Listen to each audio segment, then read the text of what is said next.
What's going on, everybody? Welcome to the Dukes of Gaming podcast, your number one source for what's going on in video games and also our opinions on video games. My name is Thomas. It's nice to have everybody here. I have some wonderful guests here today. And matter of fact, they're not guests. What am I even talking about? These are my co-hosts. First and foremost, what's going on, Ben? How you doing, man? Yo, doing well. Very excited for this episode 0. That's some good stuff to go over. Hey, good to hear. Taylor, what's going on, my man? Not much. Paul, we got the webcam. What's going on, bro? It's good to finally match a name to face. You know what I'm saying? Yeah, absolutely. Yep, absolutely. I was the last one to get a webcam. I've been the faceless void for a while, so I'm happy to be here and nice shining face with my cool bedroom here. Right. I'm jealous of the daytime. I'm jealous. That's true. Perks of the West Coast. It's light until like 8 o'clock once the time changes, and it's awesome. Oh man. And then last but not least, Cole, what's going on, my man? How you doing? Hey, man, doing good. Excited. Nice to see you again, Ben. And nice to finally see you, Baltor. So it's good to get the crew together. I'm excited. I like the headband. I know. That. Finally, I've been taking notes from you the past few weeks, so I had to rock one. I'm gonna have to send you some of mine. Oh, you have to. I'm a headband man. Like, I need some. They're awesome for VR too because they're so thin. So I've been playing a lot. Good to hear. You might have to send me some too. Oh yeah, I know. Man, but we do this once a week. This is our episode 0. This is our episode where we're going to kind of just introduce ourselves, kind of just give you all just a piece of who we are as gamers, what we're into, just to get that out the way. And then next week we'll get to more news topics. But first, let's get to what we've been playing this week. Who wants to go first?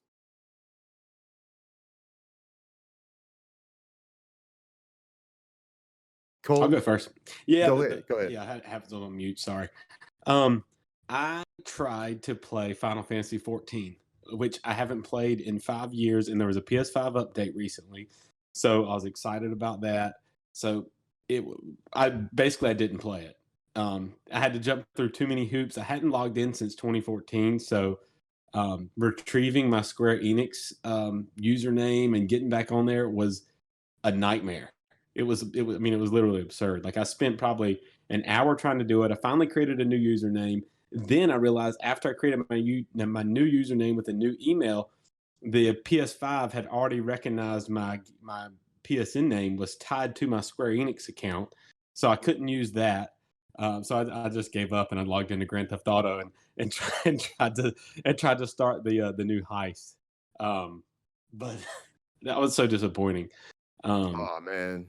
Because I've heard such good things about that game, and I heard it got PS5 enhancements. Mm-hmm. So I've heard that a lot of people have been enjoying that, but you weren't able to log in at all. Yeah. See, Oh, I only spent about an hour on it, and I just got fed up, and I just wanted to play something. So my kids were napping, so my time was precious, so I had to bail on it. But I'm still gonna try next week. I'm gonna try to do that. I am really, really, really hyped for Returnal coming out. And I've been. Have y'all read the previews on that at all from this week? I've watched a whole bunch of previews. Oh, buddy, it looks good. Yeah. And Housemarque, the Resogun was one of my favorite launch games on PS4. I played the crap out of that game. It was my favorite game for months. I don't even know. It was the only game for months. Yeah, it was the only game. We had Black Flag, I think, was a simultaneous launch, but it was the only game I played for months, and it was awesome. It was a sleeper hit for me. So I'm excited about Returnal, and it's like the game Risk of Rain that you recommended to me. I've been playing that. It's eerily like that game. Mm-hmm. Yeah, so that it's just right up my alley. I love Hades, love Dead Cells. I've been wanting a AAA. What's the game? Slipped in my mind. Roguelike. Yeah, roguelike. So I'm really excited. I think it leans, and we'll go to the next person after this, but I think it leans more into that Hades style storytelling. Yeah. Where Hades, when you die, that's built into the story. Mm-hmm. And it seems like that's what Returnal's trying to do, which we haven't seen a 3D roguelike try to do. So I'm very curious. Dude, we haven't seen a 3D roguelike in general, like besides that Risk of Rain game, have we? Like a higher echelon 3D roguelike? I can't Oh, think don't of get one. me started. Don't get me started on Prey Moon Crash. It was the DLC for Prey, so it went largely Ah, unnoticed. Oh, But it is wow. so good. It's so good, and it's a dude, coming out roguelike of as left well. field with that. That's awesome. It's so good. I mean, Prey. I love Prey. 2017, but Moon Crash takes everything that was great about Prey and adds the roguelite element on top. It's amazing. I could gush about that for years. That's dope. I didn't even know it had DLC. Yeah, and see, to me, Returnal is like it's the perfect mesh, because Housemarque is so good at shoot 'em ups and stuff. I'm just really excited to see how it feels. I'm hoping it feels as good as Resogun and translates to that 3D and the repetitive, the addicting gameplay loop of a roguelike will be awesome.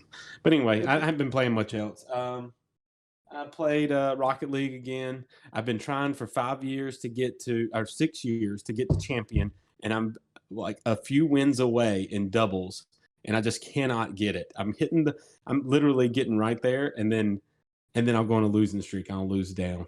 It's so frustrating, but I get like my heart starts beating so fast because I've been waiting so long to get to this rank. You'll get Like, it. You'll get it. We It's got like faith. I get so nervous and sweaty. But anyway, yeah, that's what I've been playing, and I'm excited about Returnal. So Good stuff. Ben, what you been playing this week, bro? I've been playing God of War 2 HD on Ooh. PS Now. Because even though I have my PS3 set up underneath my TV, I only have 3 HDMI ports. So it's so much work to swap out the cables every time. It takes 5 seconds, but because it takes 5 seconds, I'm playing it on PS Now instead of my PS3. How's the But performance? It's great. PS Now largely I've found is quite good streaming wise for lower fidelity games. I'm not sure why exactly that is the case. It doesn't. There's no obvious reason that a lower fidelity game should stream better because the image that is streaming is still at the same resolution. But I've tried to stream games like Prey before with absolutely no success. But I streamed the Metal Gear Solid collection 2 and 3, and they were largely fine. Occasional stutters, which you should expect with game streaming, but fairly stable. And God of War 2 is the same, very stable. Occasional stutters, but and like every once in a while you'll get a dropout too, but that's like once every 6 play sessions or something like that. So it's not a big deal. Good stuff. Yeah, it's been good. Good stuff. I mean, we all it's turned into a meme that PlayStation Now sucks. That's the meme now. But when you get into the reality of it, it's not a bad service. Yeah, especially for the price. Right. It's pretty good. I mean, the reason people say it sucks is just because it doesn't measure up to Game Pass. Game Pass. Yeah. So have you tried Xcloud yet? I haven't. No, they are still in beta, right? It's invite only, right? I was praying I got an email, but I didn't. So on iOS, it's invite only, yeah, right? Because you can get it on Android, right? It's also PC. PC got the beta too. And there's now actually a workaround. I think we talked about this last week or the week before. There's now a workaround. I mean, a browser option for iOS. So they fixed that. Like before, you couldn't play on the Safari browser on iOS, but I guess that you can now.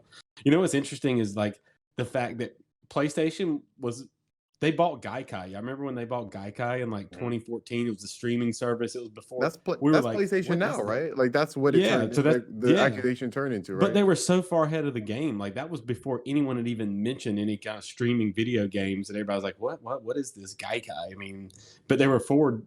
They were looking forward, and then it seems like everybody else passed them.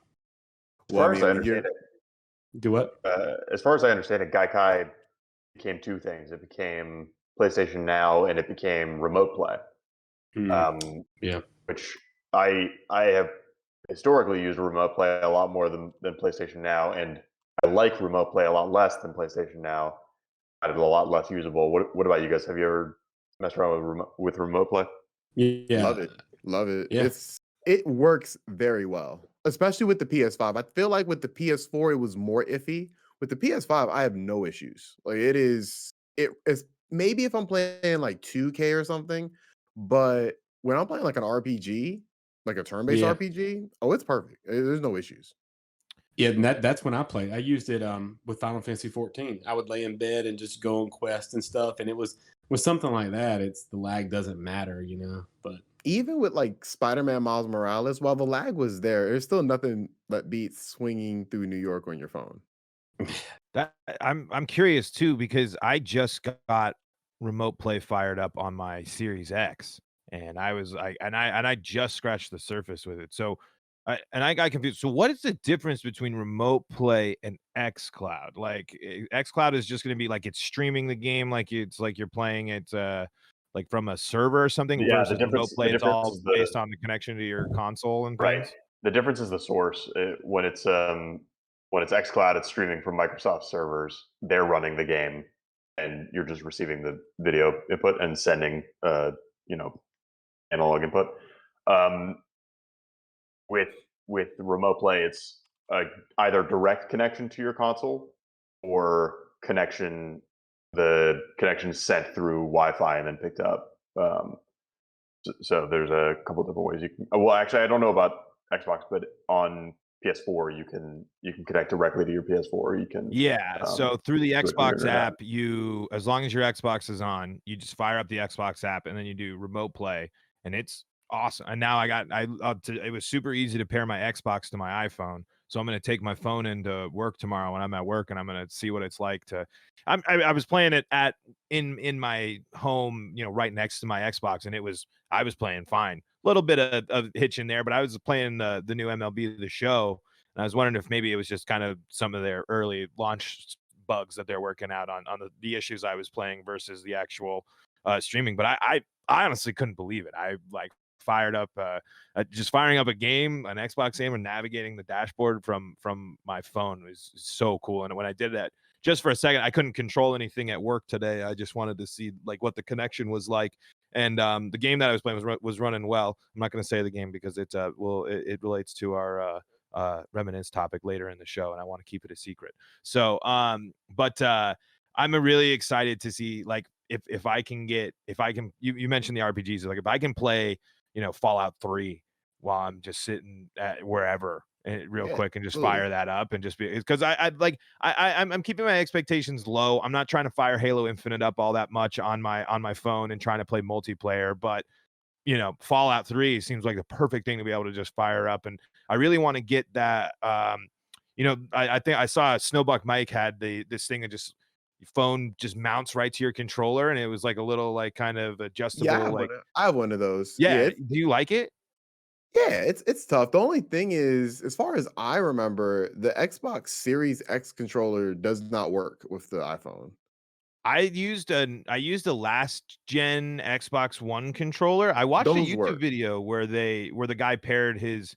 I guess he was using an Android though, so I wasn't sure. But yeah, I was able Right. to iOS use. they haven't updated it, so you can't use the Series X controller. It's horrible. I was gonna leave. When Yeah, I I was leaving it discovered at that, I was home. very sad. Yeah, that's a bummer because but I got the because I don't know, this is a completely off topic, but man, that first wave of Xbox One controllers was not very good. But the white editions were a little bit more spruce. I broke so many Xbox One controllers, way more. It was just so crazy. After I was using the same 360 controllers, and I'm still when I need one, I still have the same ones that I use. Just seems crazy to me. what seems crazy to me too, dude, when I picked up so when I got a Xbox One, I hadn't had an Xbox in a long time. This was a few years ago, and I got the controller and I tried to play with it, and I had to put batteries in it, and I was like, "What is this? This is so ancient. I have to put batteries in this thing." And I remember going to Reddit and like looking it up, like, so I guess a lot of people like that. Is the batteries last a long time, and they like to be able to swap them out. And so, I mean, I don't know, but I was so used to the DualShock, and gosh, I it was so like it. nice. I like it, and then we'll go to Taylor after, but I like the controller having batteries because you can buy a removable battery. and charge it. So it gives you options, and the batteries last a very long time. And coming Yeah. from PlayStation, where even now with the DualSense, Mhm. that battery is just not. It's just not enough. It they've been dealing with this since PlayStation. I guess I don't No, remember the the DualShock 3 3 having the any. 3 was great, right? The The 3 3 had was a really fine. good battery. Yeah. It The was the 4 is DualShock horrible. 4. The It's horrible. DualShock Yeah. 4, that to me is one of the worst controllers for a modern console, like Yep. Yep. in a long time. That controller's battery lasts maybe 4 hours. Yep. But I digress. I can go on a rant on that. Yeah, me too. Taylor, what have you been playing this week, bro? Well, I have been continuing to try to give uh, Together B&B continued love, just because it takes no time out of my day, and it's an entertaining time. It's a horrible game. Pros, girls are cute. Water physics are pretty great for this terrible game. Cons, everything else. The story, the trees, the dialogue, the boxes, just everything about the game is an embarrassment. The driving, the driving is horrible. It's a bad game. I don't know if any of you know about. You Together. told us about it last I week. told you right? about it last week. Together B&B. Right. I think I looked it Yeah. up then. Yeah. I looked it up then. I was like, oh, it's one of these games. Yeah, it's one of those games. Those games need to exist. Why?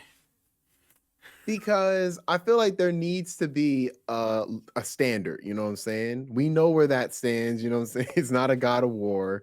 It's not it's not one of those, but it is where it is. I thought you were talking about sexy games. It's Nah. a sexy game. But I feel like they're good sexy games, right? I I guess there has to be. What's There has to that? be at least one. There's one on the Switch that you can caress. I think I've seen that, and I was Yeah. like, wow, this really exists. Senran Kagura is what it's called. Yes, I've seen that. Yeah. Yeah, I remember seeing the trailer for it is very funny because the guy the weird guy who developed the game is sitting there with a Joy-Con in his hand, and he's got a bag of sand in one hand and he's caressing it. He's got the Joy-Con in the other, and he's like, very close. And yeah, that's the game. Oh man, that reminds me of that what is it, 40-Year-Old Virgin? Yeah. You ever seen that where bags he's of asking sand. like, or they ask like, what's the breast feel like? And he's like, it feels like a bag of sand. It's just like, okay. But Everybody knew what was up at that point in time. But I digress. Paul, did you go over what you were playing? Not yet. Did you have anything else that you were playing?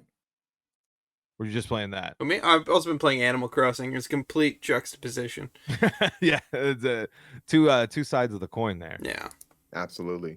I've been a little bit all over the place. I've been kind of looking for something to maybe get started, but I was kind of hesitant to start a big story game. I don't know why I haven't wanted to jump in, but in terms of things I've kind of been bouncing around. MLB The Show, the show I was playing. It's Game Pass. Awesome. Had to download that. I was super excited. It's more MLB The Show. If you like the show, it's now the show's on Xbox, and it's awesome. Still Kinda really the weird to see. graphics. Are the graphics Awesome. like a lot better? Because I mean, it is the first next gen MLB, right? Yeah, I mean, it looks great. I don't necessarily see the giant jumps in difference in sports graphics that we've seen. I feel like it's just the crispiest version of sports graphics that we've seen since like maybe 2017, 2018. Because we got I'm playing a little bit of Madden every now and then, and my roommate plays Madden. So we got a few of the sports games firing up, and I mean, they all look great. I just don't know if they just don't blow me away, because sometimes it's still just like the character models are a little bit sometimes the faces are weird, because especially in Madden, it's like they have some of the big name players that are, I mean, spot on picture perfect recreations, and then these other still relatively big names just look like they were pulled out of the generic player bin and just like put in there. And it's just stuff like that I was kind of like, when you put that Series X enhancement, that's kind of the small stuff I'm expecting to be there. And I haven't played the show enough to kind of like really dive in as much, but I am disappointed. first Hall of Famer ever from the Rockies. There, they let you play. I'm originally from Denver. I'm a big Rockies fan, and so we got the first Hall of Famer, and you can play. His name's Larry Walker, and you can play as all the legends in MLB. But he gets the number treatment. They call him number 33. It's like, this dude's a Hall of Famer. Like, how do you not have the play-by-play people saying his name? Like, Well, you got all these people. right. What was What that? usually happens with that is, and this because I just know somebody who works for 2K. They do for 2K. I forgot I forgot what they're called. Something. It starts with a V. Virtual concept, something like that. Okay. So essentially, when it comes to like not saying a player's name, it's usually because there's a contract dispute. Interesting. And sometimes they'll be left out the game entirely. It's not because Right. they don't want the player in the game. A lot of times that the player's like, I need more money from y'all. That's like Michael Jordan in those NBA live games in the 90s. He wasn't in hardly any of them. Yeah, and then 2K just threw the bag at him and they put him on the cover. Yeah. And he retired in 2001 and he's on the cover of 2K11. It's like, Yeah. So yeah, and Charles Barkley, I don't know if y'all know Charles Barkley, but famously he's never been in 2K because he's just like, Really? he tells them every single year, if you all pay all the rest of the players who've played before, you pay them like something, I'll be in the game. And they're just like, no, we're not going to do that. Yeah. Just for Charles, I don't know about that. But yeah, that's one of the things I've been playing. I just fired up with my brother Outriders, and I think that's going to be something I dive into a little bit more. I had a blast playing it. I tried. It was the servers when I was on. I know they're better now, but I tried. I mean, it was a really fun game, but those servers. Yeah, I haven't had any issues. I just started with my brother, like just got through the prologue and the first boss through it. I don't know if I think it's definitely a game that's gonna be more fun because my brother's into it and he loves those type of he loves the RPG style stuff. So that'll be fun for me to play and something that I'll dive into on my own just to kind of chip away. And then just started getting into a little bit Warzone for the first few times. I'm not good at Warzone, but it's a really fun battle royale. But the updates and the size of it, just because I just have the Warzone, I don't have any of the other Call of Duty stuff. It's ridiculous that I have to have almost 200 gigs of my PlayStation 5 filled up just to play Warzone, and knowing that all that other stuff that's on there is just content that's locked behind, buying the other games. It's just, why can't I just get Warzone? I don't know why I have to have everything else. I don't know if that's been addressed or but it was crazy. There was the season 3 update drop. That was a 93 gig update. And I swear 2 hours later, I had another 24 gigs I had to update. 93 gig update. Yeah, and it was like, Gosh. just to play. And That's it's like like 3 obviously games. Warzone's got a ton of stuff and it's gorgeous and there's, it's super fun. But it's like, I can't keep it on my PS5 if it's going to make me uninstall half the other games I'm playing at the same time. But yeah, that's really about it. And I've been kind of playing a little bit a Magic the Gathering Arena. I've been playing that. It's been fun because I got all these cards and stuff, and now I can bring some of the cards that I have in person online, and I do better online than I thought. I've actually just stopped playing Magic the Gathering Arena. I've been playing it for since the beta. I hate it now. Really? Yeah. Have you just started getting into it? Yeah. I've been playing for maybe 2 weeks. I think they made some changes, specifically like streamline it for new people to come in, which is good for them. But it's kind of ruined a lot of the game feel and to me. It's a little bit clunkier to me now, even though it's smoother because I got so used to how clunky it was.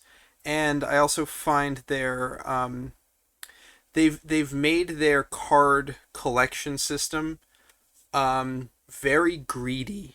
It used to be really easy to accrue wild cards to generate new stuff, but now they've literally made it so that you can't get enough cards to make a competitive deck without spending a couple $100.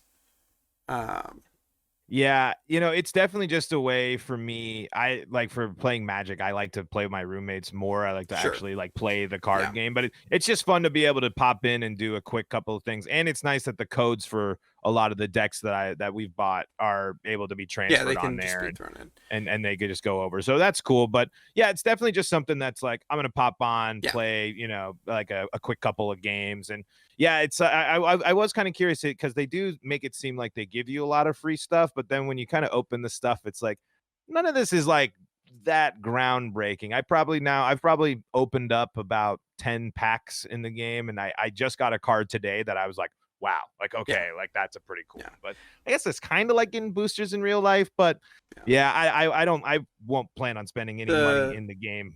The new set, they took a bunch of common cards and elevated them up to rare level just to kind of throw some. I got a great card. Oh no, it's a terrible common card. But I'm going to invest more in real life Magic so I can play with people, because I'm not taking any of Magic's online stuff. So Hey, real quick, do you guys recommend? I feel like Baltor, you were really lukewarm on Outriders, and so was Thomas. So is this a game that y'all don't recommend? That's just kind of like, yeah, Do not pay $60 for that game. yeah. I would say like if I paid $60, I'd probably be more into it because I feel like I'd have to. I'm definitely happy with what it is as a Game Pass game, and I'm excited to run through with my brother. And it was fun enough that I was like, yeah, I could see this, but it's definitely one of those games. It's like if you don't like if you get bored easily, or like it doesn't excite you to do here's your quest. You're probably gonna go, you shoot people, clear this area, grab that loot, go to the next area, clear that area, and that stuff. The map doesn't look too overwhelmingly big, which honestly I'm kind of excited about. It's going to keep it more compact, and the fast traveling will make it easier. I'd say it's a great Game Pass game, but I definitely think it'll be worth waiting until a sale. Like I would say if you could pick it up on sale and you have some buddies that are going to pick it up too, that would make it. But I think you'd have fun running through it by yourself, but you could probably run through pretty quick and get the hang of it pretty quickly. But the classes seem pretty interesting. There's not a ton of classes, and I kind of, I get overwhelmed in RPGs sometimes when it's like, I love Borderlands, but sometimes it's just like, whoa, like, I don't know if I'm ever like, if I can go that deep. It's like, I know what I like, and I usually will just stick that. And I feel like I sell myself short, but I don't know. I'm happy with it as a Game Pass game. I can't say nothing about it made me like want to be like, yes, I want to pay $60 right now for this. It's not a special game then. No, Yeah, I don't think anything about it sets it apart from any of the games that are similar to it. If you like those games, if you're looking for another game to play with your buddies to run some raids and get some loot and fight guys, I do like the setting and the story though. I think it's pretty cool. Like I like the idea of how it sets it up and how you get to where you are, and it's kind of like it's weird anomaly. And I am very much a big sucker for like post-apocalyptic stuff. I do like that setting very much. And I mean the setting, the first part, like when you're finally get through the prologue and you're getting into the actual like current events that you're facing. I did like the level. So I wouldn't say it's like a meh. I'm not that impressed. I would just say I'm more glad that I'm playing it on Game Pass versus buying it, because I'd feel more obligated to have to stick with it versus now it's like, I'm going to keep playing this with my brother. We'll see how far we take this. If we fall off, and I'll be okay with that. Now, just to be quick, I just played 2 games this week. One, Rocket League. I'm playing a lot of Rocket League. My on roommate just Switch. got into Rocket League again. It's Rocket League fever. We're gonna play. We're gonna play, is. Thomas. We got to. Like, I don't to. know what it is. Like, I've had this game on, like, not downloaded, but in my library on all my systems for years. And these past 2 weeks has just been Rocket League whenever I have some free time at work. But the other game I've been playing while I'm at work is Red Dead Redemption 1. So there was a sale on the Xbox store. They had Red Dead for $7. And I was like, you know what? Fuck it. Because, I mean, I have it on PS3, but I don't want to plug in my PS3. So I just downloaded it, played it, and got through half of it this week. And I just forgot how great Rockstar is. Man. Even 10, 11 years ago, I forgot. I forgot how great that game holds up. Especially because it doesn't have like Xbox Series X enhancements, but it definitely looks a lot sharper. Like I As kept most the 360 games do. Those buffs that they made to 360 games on Xbox are great. Fallout 3 runs incredible. I can imagine because because I cut on the PS3 version and had it on my other monitor. I'm looking at, like, it looks significantly worse. Yeah. So yeah, I've been playing a lot of that. That's pretty much it. It's been a pretty tame week. Been a lot of anime for me, so not really much gaming. But I did get through half of Red Dead, so I can't say it hasn't been a lot of gaming. And you said the controls, I mean, it doesn't feel too tanky when you went back. I feel like I went back and I I wanted to get mean, into it, but I I I went kept in running around in the Rockstar circle, I feel like. I went in expecting that, so it didn't harm me, that much in terms of my enjoyment. But I would, yeah, of course, compared to, let's say, Grand Theft Auto 5. Yeah, it's worse, but I like it better than Red Dead Redemption 2. It seems more arcadey than Red Dead Redemption 2. Like it's a little quicker, right? Yeah, I liked it. I like just moving around just like 10 times more than in Red Hmm. Dead 2. In Red Dead they released an online update for online only that makes your character quicker and move a little bit more arcadey. I never went back to Red Dead Online though. I might one day. Yeah. All right, so what we're gonna do now is something a little more interesting. I'll go first for this one.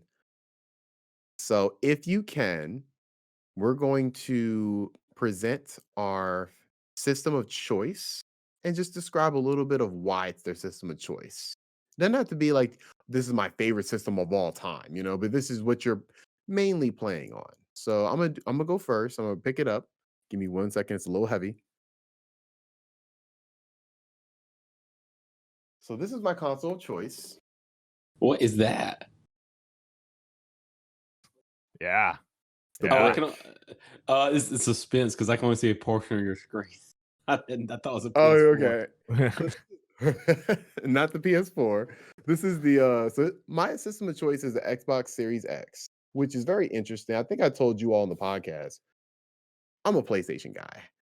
I've had the PlayStation 1, PlayStation 2, PlayStation 3, PlayStation 4. And I've always seen Xbox as, oh, the other system. You know, I've played Halo, I've played, some Gears over friend's house, but I wasn't really, those games didn't speak to me. And so I got the Series X, and I don't know. I feel like I've been missing out. I feel like I've been missing out on the Xbox experience this whole time. Not to say it's better than the PlayStation experience, but so far in this, at least the first couple months of the console, like I have both of them. And I mean, my PlayStation gets used for what it's like specific games, but as far as like a daily driver, it's my Xbox. For me, mainly it's because the ease of use. Just the UI has been perfected. I think this is the best UI I've ever had on any level. Maybe if you talk about, Windows or iOS, maybe. But besides that, as far as video games go, I can't think of a better UI system than Xbox. It's so simple Is it and it's go ahead. is it different than the last time I haven't been on an Xbox system in 4 or 5 years? Did they change the Xbox One? I thought it was the same. It was just They made updates to the Xbox One. It didn't used to look like this. Now it's in like you have a home page, and then you can go from the home page to your games and apps, and you can make individual folders, and you can put those folders on your home page.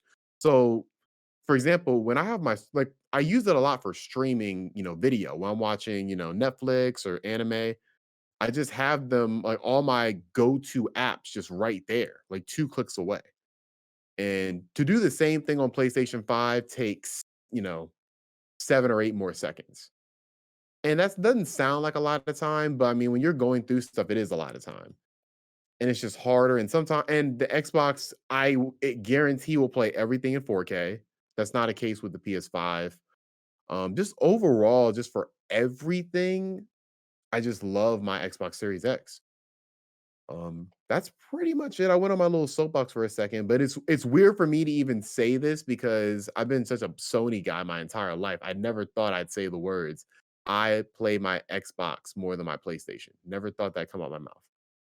that is interesting hearing someone. I feel like it rarely switches that direction. Now we might see once games start coming out, you know, But even then, it's I play the games that come out for PlayStation, and then once I play them, you know, I'll wait for the next one. With the Xbox, it's like also Game Pass goes without saying. You know, Game Pass will get some random game and I'll start playing. It's like it won't even be a new game. It'll be a game from like 4 or 5 years ago. I'm like, oh, I didn't play that. And I know PlayStation kind of does that with PlayStation Plus, but it's just not the same. Yeah, I'm But with you. Like I like because I'll just echo you. Like I would say right now, my mine of choices. If you're gonna pick between the two, and I would say right now you go with the Xbox. And I'm similar situation. I got both. I got a PC. I got the Switch. I got the whole nine. But if you're looking to just play the most amount of games that will run the best, it's just go with an Xbox. And I'm not a digital only guy. Like I wouldn't ever buy a digital only system. That's personal preference because I like the collecting of the physical media myself. But I mean, if you can get in and you can get Game Pass and then, with the remote play and all that stuff, I just think right now you're getting more bang for your buck. But I'm literally right there with you in the fact of, yeah, God of War comes out though, bam, I'm playing it. Boom. Whatever Last of Us next update comes out, bam, I'm in on that. Like I'm ready to go. But as soon as those games are over, if it's multiplayer, if it's multi-platform, if it's either on Game Pass versus available on PS5, I'm going Game Pass. I'm going with my Xbox every time. I just think right now it's just in a better spot, and it's just interesting to see. They really did buy into being all about games this time, which I love. There's no, because I'm the opposite of you. I just got my first PlayStation 4, and then PlayStation 5. That's the first time I've ever owned PlayStation consoles, and I love the games that I've played, and I think that Sony has the first person, not first person, the single player narrative driven game formula down. And I don't think you can't really argue with that one.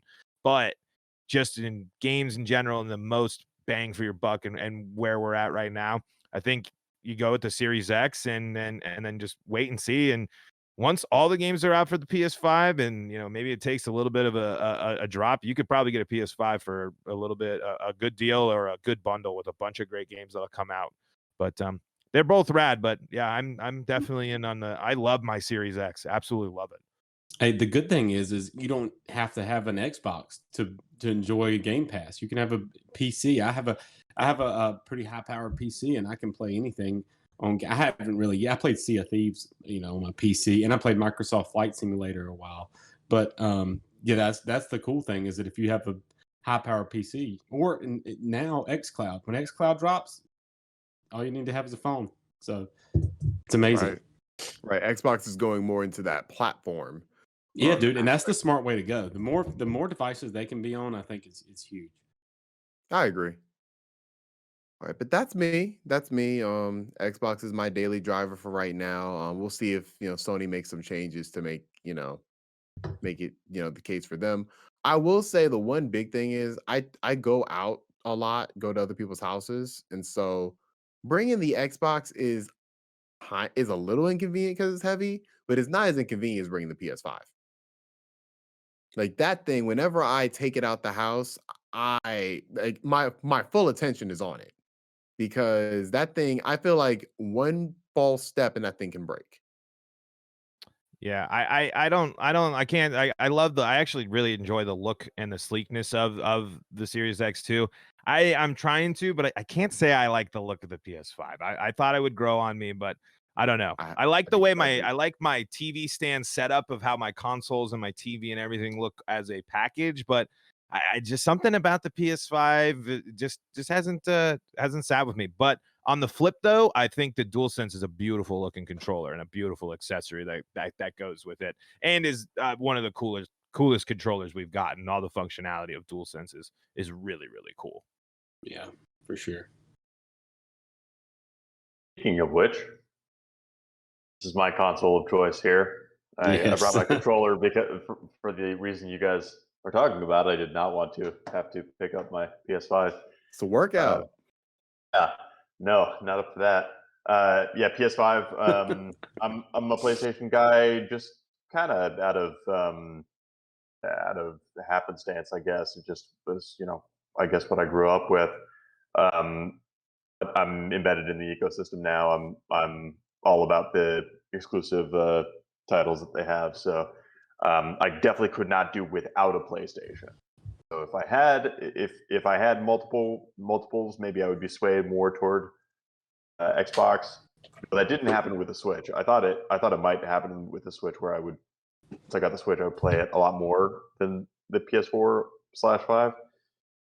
But it didn't happen that way, just because there are too few games that are really that much better portable, for me at least. As far as the PS5 right now, I got to be honest, I mostly have been using it as a PS4 Pro, Yes. just to play PS4 games better. Right. Me too. Part of that is just because there's not that many games out for PS5, and when Demon Souls came out, like, I smashed through Demon Souls really quickly. It was the first Souls game I played. I loved it, and that was an amazing, next gen experience, even though it's a PS3 game. I echo what you guys were saying about the DualSense. The DualSense is fantastic, but quite the opposite of what you were saying, Thomas. The UI is kind of a problem on the PS5. It's still weird. I haven't really gotten used to it. So Still, it's an unforced error to me. That's the part that's because I would not have been mad if it was just the PS4 UI. I wouldn't have been mad because I feel like they perfected it at the end of the console cycle. Like like my PS4, like my friend uses it, and I see it every now and then. I'm like, this is perfect. I can make folders. It's easy to find stuff. I don't understand why they had to do it the way they did it. Yeah, I agree. I don't either. The thing that really bothers me, and I'm not sure this might have been the case on Xbox for a while now. The thing that really bothers me is the ads on the home screen when you boot up the console. It always goes to an ad of another game that you're following. I think in the recent update, I'm most certainly not following that game, I can assure you. Yeah, right. I was getting like Fortnite spam all the time because I downloaded Fortnite one time. It's the Explore tab, right? Yeah, the Explore, but when the console comes on, it defaults to the Explore tab. So you always you immediately get whatever ad is on there, and for a while it was like just Fortnite, and then I think they added the ability to unfollow games that are being fed to you. I don't think that was available on the console immediately. Oh, I need to do that because I still get Fortnite. Yeah, it's ridiculous. But now I'm getting Call of Duty all the time, just because I have that installed. So yeah, I don't know. That really rubs me the wrong way, but by and large, my experience with the console has been really good. So yeah, that's what I'm using. Excellent. Who wants to go next? I'll go. All right. So I agree with everything Ben said. My heart and my soul is PlayStation. It always has been. But I've been using it as a PS4 Pro. For that, I'm gonna have to go with a different console. But before I tell you which one, we have to appreciate how amazing this console generation is. You can make an argument for any of these systems. I mean, the Nintendo Switch, I can make it like there's been years where that's been my console of choice. Ben, I thought about making it the Switch. Like it was between the Xbox and the Switch. Yeah. Because the Switch, I mean, it's the console I literally play every day. Yep. Without I mean, and then the Xbox is Game Pass. I don't even have an Xbox, but I can make an argument for why that's the console to have right now. So I'm really in love with all of them. The PlayStation, if you hold a gun to my head, I'm gonna go PlayStation. It's just like me, it is. Yeah, gosh, it's so awesome. But I'm gonna go with this one. Hold on just a second. Hold on. Mainly the PlayStation not the PlayStation because it's just so, it's a PlayStation. Like I said, PlayStation 4 Pro. So this is something that feels like a next step. This is something that makes you excited. This gives you that fresh new feeling every time you play. Hold on. I knew it. Yeah, I knew he was going in. I knew it. There we go. The Oculus Quest 2. man. I Hey, mean, that's respectable. That's respectable as hell. I gotta say. dude, I mean, this is the different thing. This is the game changer. This is the Nintendo 64 on Christmas morning. Like this is what you get, and you're like giddy about.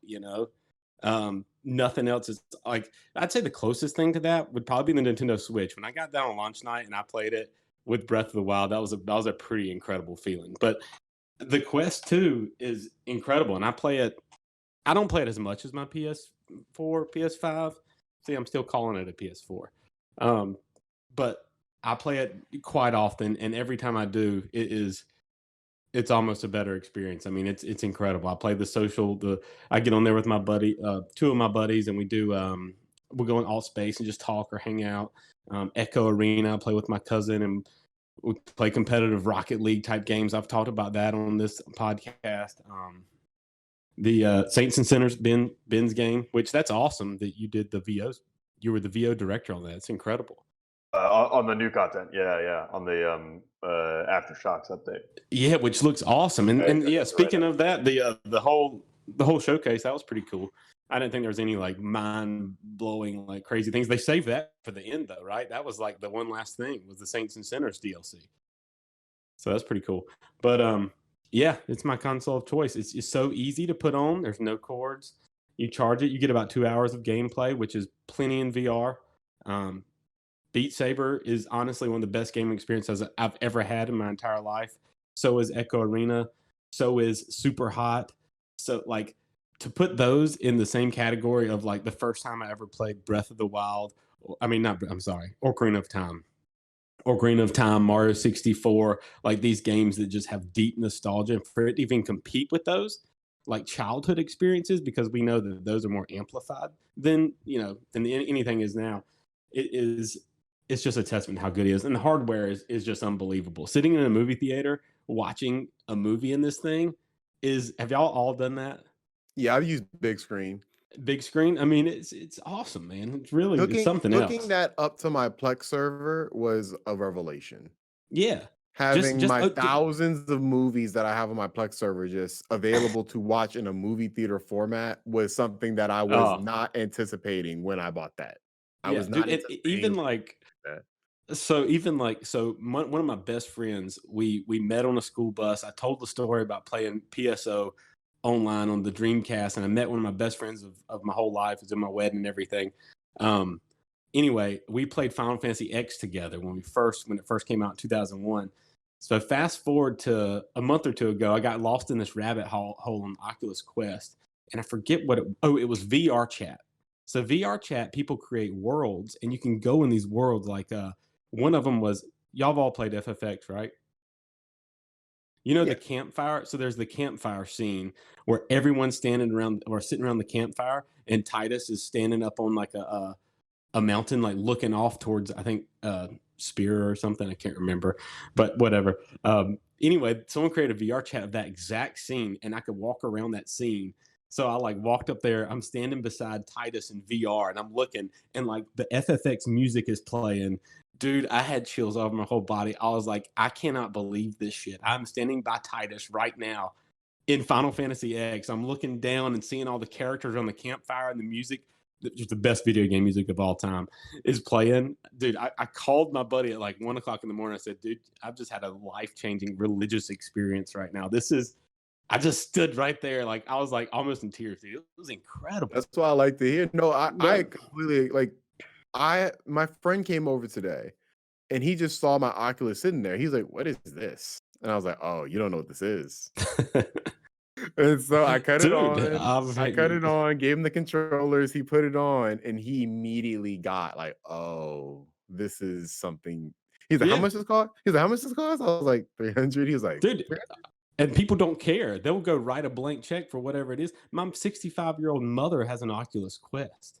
It's absurd. And she just played it and wanted to get like a little workout game or whatever. Every single person I've showed it to has almost went out and bought one.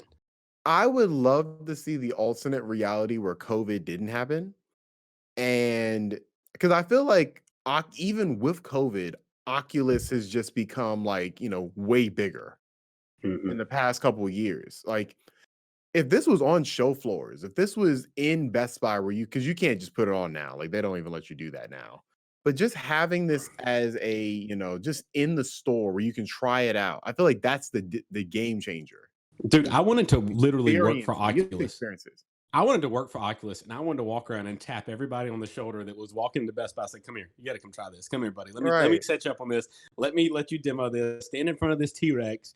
You shit your pants, and you'll take one of these things home." Like, I could have sold seriously 100x there selling those things. I would have been so motivated about it. But yeah, dude, it's just it's incredible. It's a quick story about it. Really quick story. Richie's Plank experience. I set it up for my family. My dad gets on it, walks across the board, gets to the end. The sense of presence is just unbelievable. So he's standing on the board. He said, "I'm gonna jump off. I'm gonna jump off," like he was kidding.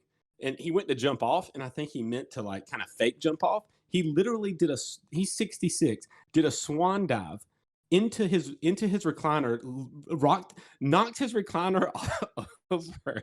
Dude, he got up. He had blood was coming between his eyes. He gashed his eyes open and broke his hand.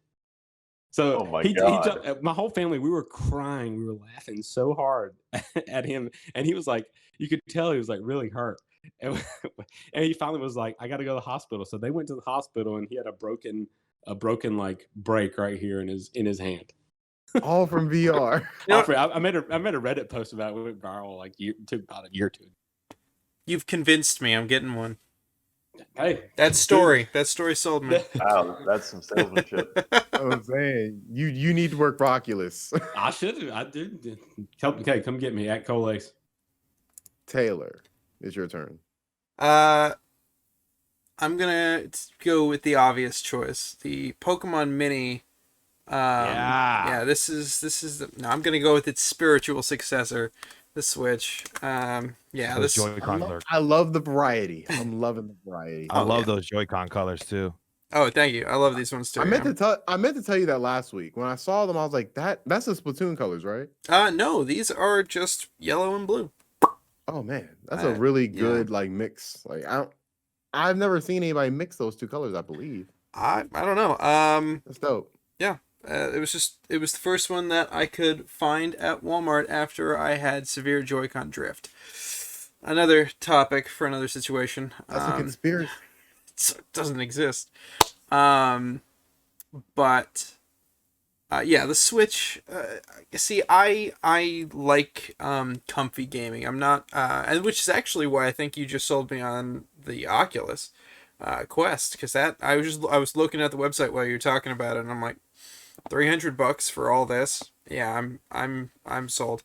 That's the best deal in gaming. Yeah. The best value. I know we talk about Game Pass, but that's the best deal in gaming. Yeah, for hardware, those controllers themselves are worth. I think Oculus sold those touch controllers when they first released, like a version of them for like 150 or something. They were a really expensive controller. Wow. But Switch for me is comfy. I like traveling a bit. I like spending nights at friends' houses. You can't guarantee they're going to stay up, play video games, watch movies with you all night, chat. People have jobs, people have lives. Switch is nice. I can throw it in my backpack. I don't have to think about it. If I am an hour early for work, I needed to get something done. I get it done in like 10 minutes. I'm sitting there for 50 more minutes. Oh, I can just pull out this, go sit in the courtyard with a coffee, play a little bit of whatever. Pokemon, Minecraft, who cares? Something comfy, something that doesn't take a lot of energy, something that just lets me like. Game. What was the B&B game? Huh?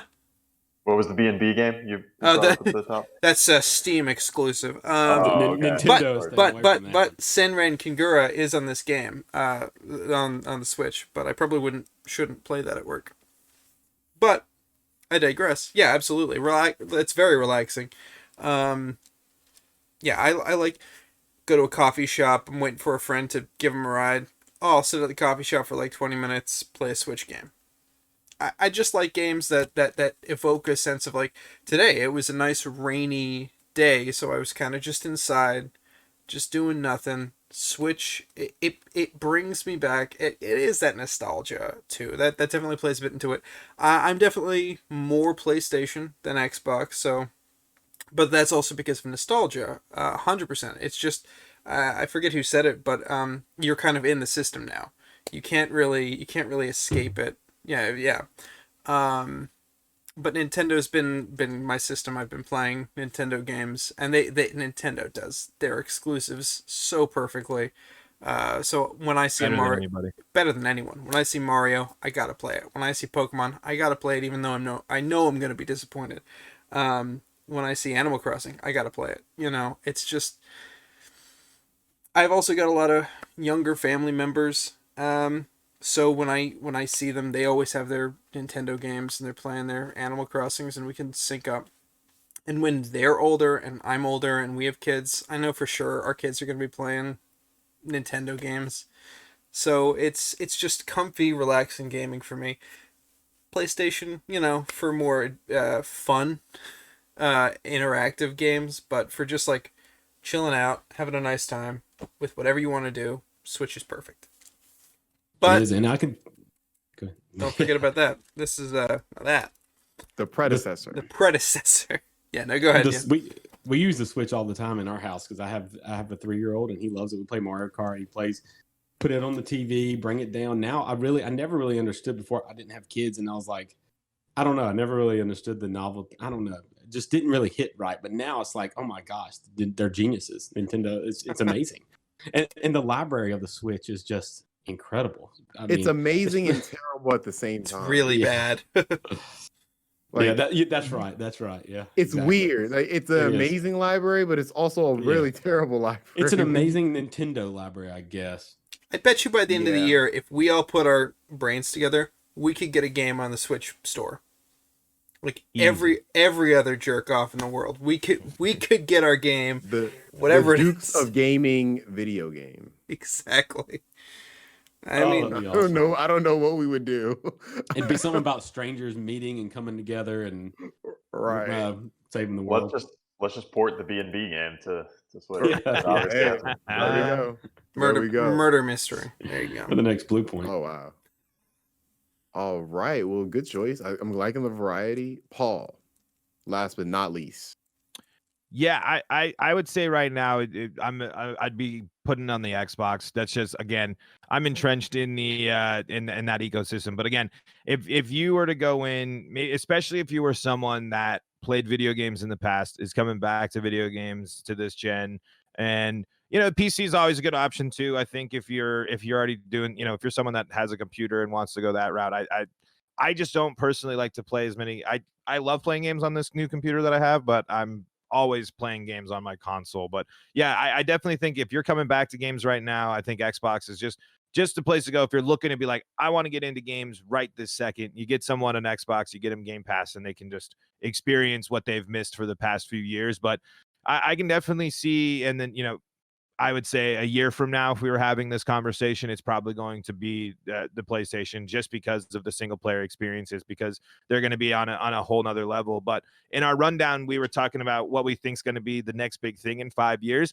I personally think the Switch Pro has the potential to be the next like super big thing. I just think if they take all the ability, like if they make the Switch better, and then they really invest in some really great games, and then personally finally unveil the next iteration of their old library games that they're going to bring via the online service. I don't know if that's still going to be something. Maybe the eShop in some way comes back, but I would love it if I could play N64 games, remastered GameCube games. I just hope that Nintendo really embraces it and really embraces how cool I think a Switch 2.0 can be. And I think if they do it well, I think that's going to be the thing to have if it's running great on the go and at home. But I think Cole mentioned it. I mean, you can't go wrong any direction that you pick. You just got to know what you're looking for. If you're looking to play a lot of games, go with the Xbox just because you can get Game Pass. If you're looking to play the best games, probably going to want to go with the PlayStation 5 because those launch games are really, really good. All the other games that are cross-platform run really well. And you're going to get Horizon 2, you're going to get God of War 2, you're going to get the next Spider-Man, you're going to get all that stuff. But on the flip, then not having Elder Scrolls, I think, might, or those Bethesda games might be a big impact for people too. But Xbox for now, for sure. I'm muted. I'm sorry. That leads really well into our next topic, which is within the next 5 years. 5 years is a pretty long time in gaming. That's a Yeah. good gauge of who won the console generation. Like, it might not mean the console generation's over, but we'll know who's the winner of the console generation at that point in time. What do y'all think is going to be the leader in terms of in the next 5 years? Who do you think would have won this generation? As far as the most consoles sold, are we gonna go? Should we go by that, or just like It's kind of general? hard. Like, It's kind of hard to go because I'll put a perfect example. Let's say the 360 PS3 era. mhm. The PS3 technically sold just as many consoles as the Xbox 360, but I don't think anybody would make the argument that the PS3 was the definitive system of that era. Yeah, the general sentiment of that era was Xbox was winning, and in the beginning they were killing them. Because both of them sold the same, but the Wii just blew them both out the water. So Yeah, then that's it right. comes of also you have to I think console sales matter, of course, but also just the quality of your games, the quality of the multi-plats. I think all that stuff kind of factors. And I don't think it's just sales. I don't think it's just games. Yeah, Like, we can say for the PlayStation 4, it was the games, it was the console sales, it was all these different factors as to the why they E3, won. all the E3s. I Right. mean, There was so many little things. So just knowing what we know now about these systems, just seeing the trajectory, like what would you think in the next 5 years, who's going to be that top dog? I think it's PlayStation. I do too. Yeah, I think the Microsoft's making better moves for gamers, and they're doing. I don't know. I think they're making the better calls, but I still think PlayStation has the steam, and they're rolling, and they're going to keep coming out with these incredible single player games and stuff. And I don't think they're going to catch them. It's interesting. I didn't expect you guys to agree on that front.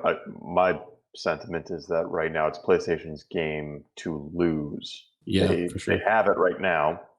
They don't quickly react to what Microsoft is doing for something just as good, or maybe not just as good, like good enough to stay competitive, plus their amazing exclusives and their great controller and their decent enough new console to compete with Xbox. If they don't introduce something into the sauce here that is a serious competitor to not only Game Pass, a serious answer to the Bethesda acquisition. Not that they need to buy a new studio, but we get a top tier Western RPG on the console as an exclusive, something like that. It's their game to lose. I mean, Microsoft. Yeah, dude, I think on so. that. So 5 years from now, I think, me and Thomas have been agree. I think PlayStation, but 10 years from now, I don't know, dude. 10 years from now, Xbox, they start getting on smart TVs. They start getting this. The cloud service will be a lot better a decade from now. They're on phones and iPads and everything. They're even on the Switch, maybe. Maybe they somehow sneak in Trojan horse into the PlayStation. Then they got it won. They'll be the household name for gaming because they'll be everywhere, and there will be this ease of everybody just has to have a controller, and that's it.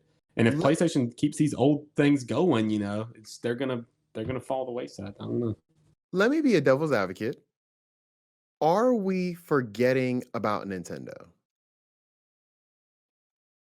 Are we discounting it? Because the one factor that I think none of us know, I'm sorry, somebody text me. The one factor we don't know is how powerful the Switch Pro is going to be. If it's as powerful as they're saying it's going to be, it's not going to be on the level of the PlayStation 5 Series X. But if Does it's it need to be? that's the question. If it's powerful enough to run the same multi-plats and you're still getting those Nintendo exclusive games, could that be number one? Like, is that And you got to possible? remember they're doing that NVIDIA chip that has that DLSS that Right. upscales those games. I mean, if they can do that, they could run games potentially on par, maybe a little less than the PS5, Xbox. That DLSS technology is incredible. And Microsoft, we understand they have momentum from a certain standpoint because FPS boosts, they're really caring about backwards compatible games. But how long is that going to matter? If we're being completely honest, like that's something like once the new games start coming out, like we're not going to be talking about old games really much anymore. Like right now, when you go into GameStop, when you go to the PlayStation 5 section, there's like 3 games. At some point, that's not going to be the case, and there's going to be a lot of options, and you're not going to be interested in playing those old games. And I don't think so, I don't think anybody is buying an Xbox Series X because it plays the old games better. I think that's already not the case. It's a great plus for the people who have it. No one's it's, making the decision on that front. I think what it is and what it will continue to be, and why I don't think it's going to outsell the PS5, even if Xbox does better numbers overall over the generation, is because it's a Game Pass machine, and that's both great thing for Xbox in that they own the service too, so they're still getting all that money. But they have thoroughly devalued the box itself because almost all of the games are available on PC. Can I throw a wild card into this bunch? What about Google? Oh. Ooh, What? I don't know. I've had no one that I know that's played with Stadia like that. So I have no idea if it actually I tried it. people that have used it, if it's a good thing. But I mean, it's a really interesting idea. Are they still even going to be in the game? Are they going to double down? I think Stadia is I don't like Stadia, but I think Stadia has enough of a following where they can kind of use that to branch off a little bit more. I also know that Google just sort of invests in app technologies and future technologies for phones, and I'm wondering if we're just expecting gaming to be always on consoles forever. I think a majority of the gaming market is going to move to more smaller PCs and phones and VR than it will remain on the PlayStation, the Switch. I mean, the Switch is trying, I think, already to sort of grab that where kind of like a little phone gimmick. I have this weird feeling that Google's going to be able to kind of swoop in because they've got enough investments going. I don't know. Google's got more money than God, but Yeah. they've given up. They've given up before they've even started. I guess, mean, yeah. the news came out a few weeks ago that they shuttered the studios that they were. Jade Raymond. Really, I didn't. Oh, Yeah. Jade Raymond was on one of them. Yep. Right. So they were trying to internally incubate games that were going to be Stadia exclusives, and that's no longer the case. So that is a huge vote of confidence from Google, which means that to me, Stadia's days are numbered. Gotcha. They're going to shut down the whole service within 5 years. Probably. Okay. However, there might still be a stealth player, much to the same point that you were making, but it's not Google, it's Amazon. Because Amazon's making the exact same moves that Google was, but they seem to be a lot more stubborn about these types of things than Google is. A lot less willing to kill these types of projects, and have experience in getting their devices into people's homes by making them ultra cheap so that they can advertise to you on them, such as Alexa, Kindle, Amazon Fire TV sticks. So I think Amazon could totally swoop in and make it happen, but that's a great point. They need exclusives and they need them quickly. And Amazon owns Twitch too, right? Yep. Yes. Yeah, they do. Yeah. They own them. Okay. Yeah. And that's a good point too with the Amazon. And just think of, Prime Video was just another way to watch stuff, but now lately Prime Video has been a source of really, really great original content for a bit now too. So, if they're able to take that approach to games, and another situation where they have more money than anybody, then, who knows, they can you'd think that they could bring in anybody. You know, they have the money to pay for anybody. Maybe not 5 years. 5 years I might be think too much. I think Yeah. that's more of a Yeah. 10-year thing. Yeah. And even then, I'd still go with. I don't think I can go with them for 10 years. I think 5 years, like Ben said, it's Sony's to lose Yeah. because there's no excuse really. Like it would take a lot of unforced errors for them to come up short because it's not like because I remember back, PS2 dominated, and then they had a little low with the PS3. It started off wrong with the console price, and then multi-plats didn't work as well as on the 360. And so that was kind of the reason why that generation just wasn't a slam dunk. PlayStation 5 doesn't have any of those issues. It's priced the same. I know the Series S is cheaper, but still, like in terms of base console to base console, they're the same price. They're relatively the same in terms of power, and they have the exclusive advantage. I know Xbox has Bethesda, but we don't know the situation in terms of what games are going to be exclusive and what games are going to be multi-plat. And every day I go back and forth of, okay, they're going to make all the games exclusive and all the games multi. I go back and forth with it because it could go either way. So we don't know their exclusive situation either. Well, PlayStation, we know. Like we know the next Last of Us is going to be a PlayStation game. We know the next God of War is. We know Horizon. It's theirs to lose. And if they lose it, that's going to be a really shocking upset to me. Look, and now we think that Game Pass, they're looking to the future, and they got Microsoft has the Game Pass and all this. But what we're not thinking about, if I'm running PlayStation, I see how much money we're making. We're killing it right now. Our 5-year plan should be the same thing we've been doing. Just keep putting out these stellar games. We're selling systems as fast as we can make them. Behind the scenes, I'm building PlayStation Pass, and we can pivot on a daggum with a press release. You come out and you say $10 a month, PlayStation Pass is here. It's streaming to your phones, to this, that, and now you've kind of killed Game Pass. I just think their PR sucks. I think that really is the core of why they're taking some of these hits recently. I think their PR just sucks. Well, then they're arrogant. They're getting back to, like we talked about before, that PlayStation, like they're big headed and like they think they run the world, and that's what hurt them going from PS2 to PS3, and they're having that same attitude coming from PS4 to PS5. But I don't think that's really a problem because Nintendo's the same way. Yeah, Nintendo's worse. Nintendo's worse than Sony. But it hasn't affected Nintendo. Nintendo's always been just up and down. You have the Wii U, failure. You have the Switch, success. Before that, you have the Wii, success. So it's not a problem to be arrogant. You just have to have the content to back it up. And think we all Nintendo's know they have arrogant. the content. Yeah, and I think that saves them, but I don't think it's going to save them forever. I think a lot of people are pretty tired, getting more and more tired of Nintendo's bullshit.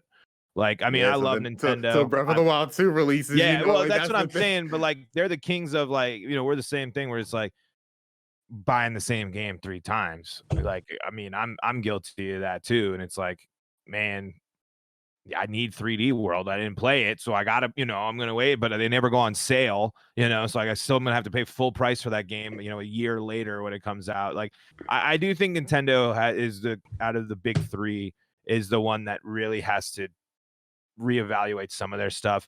Your online infrastructure is a joke. Like you're like to be in this stage, and if you're gonna launch a Switch Pro that doesn't connect and doesn't play well online like these other consoles do, like in this day and age, it's just like your buddies with Microsoft. Just bring someone over real quick, have them, plug in some wire. I'm obviously completely underestimating what it takes to do all of this. Obviously, I don't know anything about talking about, but I just think the that good online Switch. Right now it's on bad. right. Exactly. Why is the Switch in the bad thing? Just put it to the good thing. It's all you need to do.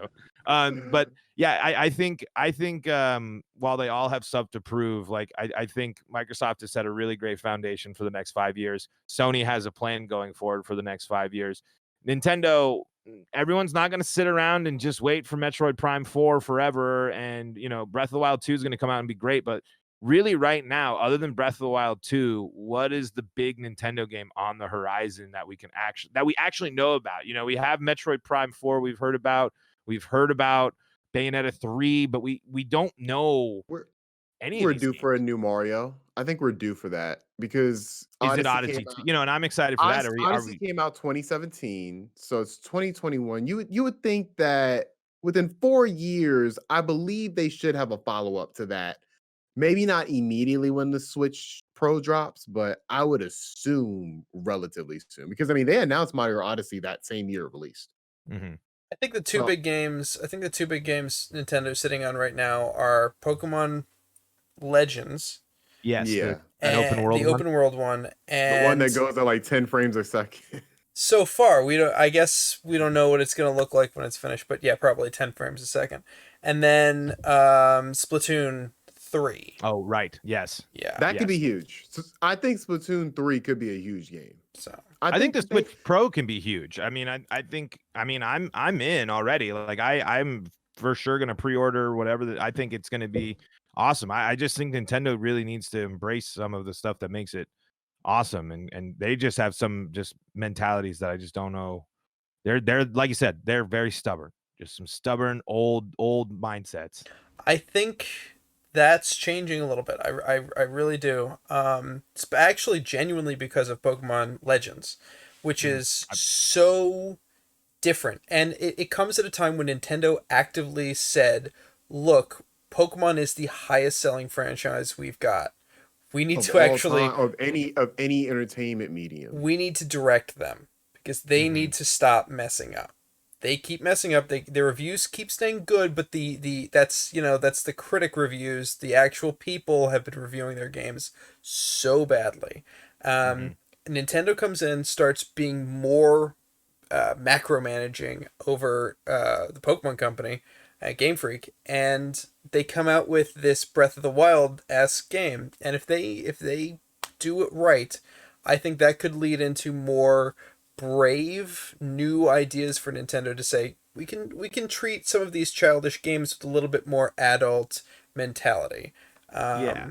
And I'm fingers crossed that's where they're going with That's stuff. the future I want to. Yeah. I want a And better they- like And they should realize that because we all grew up. We're all kids and we grew up with Nintendo. So we're all here and we still want to play games, Yeah. right. Right. Um, Bayonetta 3 is coming out. That is I forgot about that one. I'm Sure. highly anticipating that whenever we get it. Yeah. Could you imagine if Nintendo goes the streaming route though, and they were to be like the Game Pass, and it was just you turn on your TV, use Netflix, Hulu, Nintendo. I And don't- Nintendo Boring. becomes the household I name again. I it don't used I to don't be. think Never that's gonna would. happen because of how well this Yeah, it's thing not- sold. I don't Yeah. think it's gonna Yeah, happen. their Imagine, consoles sell. 10 years from now. Love it though. I would Never freak to go out. all streaming, Dude. but you can already stream Hitman 3 on your Switch. I think it was And one of the first actually ones is that not- allowed it. Yeah, it's not that bad. I tried a control on it, and it works Control, how right. you would expect a Switch game, a Switch to play control would work, but it's not horrible. It's 30 frames a second.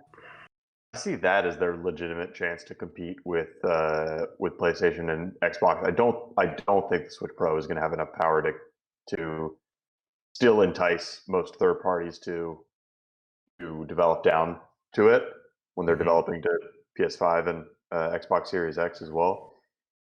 However, if the streaming option's there, that might be enough to Yeah, and bleed. dude, the families that would subscribe to that is can't be overstated. Like when Disney launched, everybody jumped on board with that $9.99 or $4.99, whatever it was. Everyone's like, okay, we're doing this. It's family content. Nintendo Now. Just no, dude. Just brand it Nintendo, and like, hey guys, we're gonna play Nintendo. Like, bring back that was the '90s term for if you were Right. playing Sega, Game Gear, whatever it was. Your mom would say, "You're gonna go play Nintendo."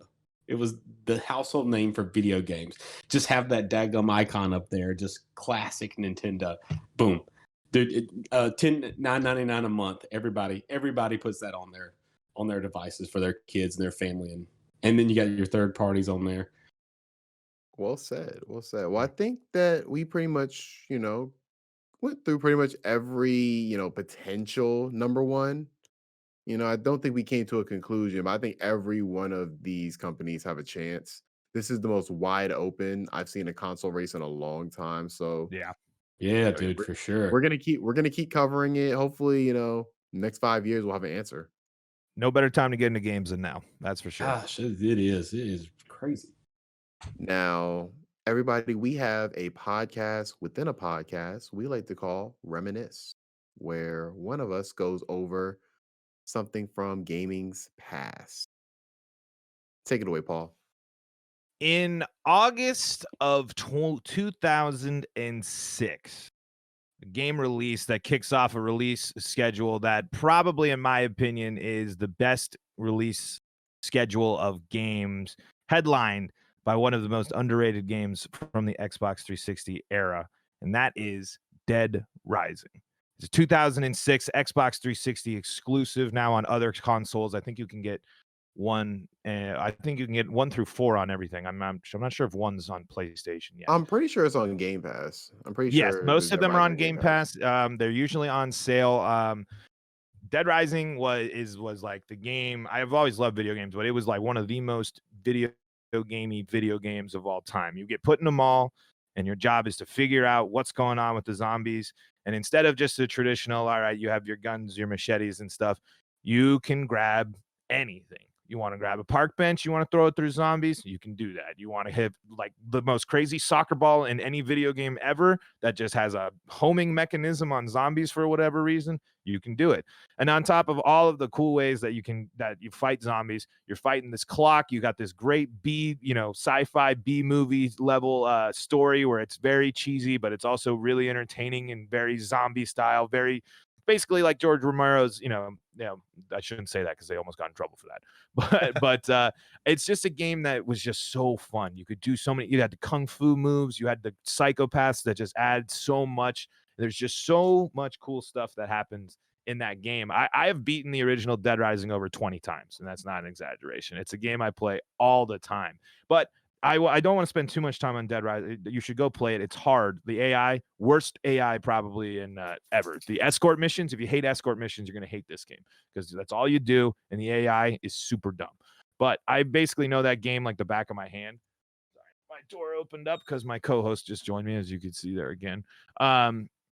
But after Dead Rising comes out in 2006, it just further cements my love for video games because following Dead Rising, later on that year, the Wii gets released. Saints Row comes out. We also get let's see, I'm going through. There's so many, but coming up here into the fall, we get the release of the Wii. We get Gears of War, which is another like two games come out in two of my favorite series of all time. But then you go into 2007, which I think can be literally, I don't think there ever will be a year that matches the quality of games that comes out that 2007 did, and just further cemented my love for video games. In 2007, we get BioShock, we get Modern Warfare, we get Halo 3, we get Assassin's Creed, we get Portal, we get Mario Galaxy, Mass Effect, God of War 2, Team Fortress 2, Guitar Hero 3, the Orange Box, big World of Warcraft expansion, Half-Life 2 Episode 2. I mean, Ratchet and Clank. I mean, the list just goes on and on and on. I mean, I just that was after 2007. Like I was in middle school at the point. I was like, I have to play these games forever, and I just don't know if it'll ever match up to that level of games because 2007 you also get another one of my favorite games. 3 of my favorite games, or like the originals and series that are still my favorite, came out between those 2 years. BioShock, Gears of War, and Dead Rising. All 3 of those come out in that year, and I don't know. I just don't think it can ever be topped. And honestly, I love so many generations of consoles, but I think to this day, if I have to remember, I think the Xbox 360, especially from that 06 up into that 08 range, is great. Also, I'm forgetting in 2006, Oblivion came out that year as well. You forgot a very big game from 2007. One of my favorite games of all time. Spider-Man 3, the B game movie, Madden NFL 08. Super Mario Galaxy. Yes, that's right. And Galaxy, literally one of the best Mario games of all time. But yeah, man, what a year. That was a great right? one. I mean, you look at that and it's just nuts. That's a topic for another day. We are going to talk about the best gaming years of all time. We have to. I got one. I got a good one. I got a good one too. That's my Reminisce. Go play Dead Rising. Go play the B movie game. Yeah. Go play the B movie game. That game is not that bad. Yes, it is. I liked it. I had it for PSP. my game, my PSP one broke halfway through. I'm playing, and my little bumblebee boy, Jerry Seinfeld, starts flipping around in circles, and he just won't stop. It's not my controller. It's just the game. Just decided that's how the bee should move, and I'm like, you know what? I'm not gonna fix it. I'm done. Great game though. Good game. Really good game. Well, we can end it on that note. This has been a pleasure. This has been the Dukes of Gaming podcast. You can follow us on YouTube. A link will be in the description. Does anybody want to shout out their social medias? You can follow me at The Real Thomas on Twitter. Greatest show in the galaxy. YouTube.com/a bunch of numbers, because I'm not allowed to make a URL yet. Follow him. Subscribe to him. Let's see. You can follow my other podcast where I interview bands, which is Groovy Soup, and you can also check out, sometimes I'm streaming random stuff with my roommate over and chatting it up over on Chat Pack. But I'm just Paul F. Holden on the gram, or Paul F. Holden 33 if you want to hear me whine about baseball and various other random things. Excellent. Anybody else? You can add me on PlayStation, ColeAce33. Ben, where can we find you? _Ben on Twitter. Excellent. This has been the Dukes of Gaming podcast. I want everybody, if you've been listening, we appreciate it. This is episode 0.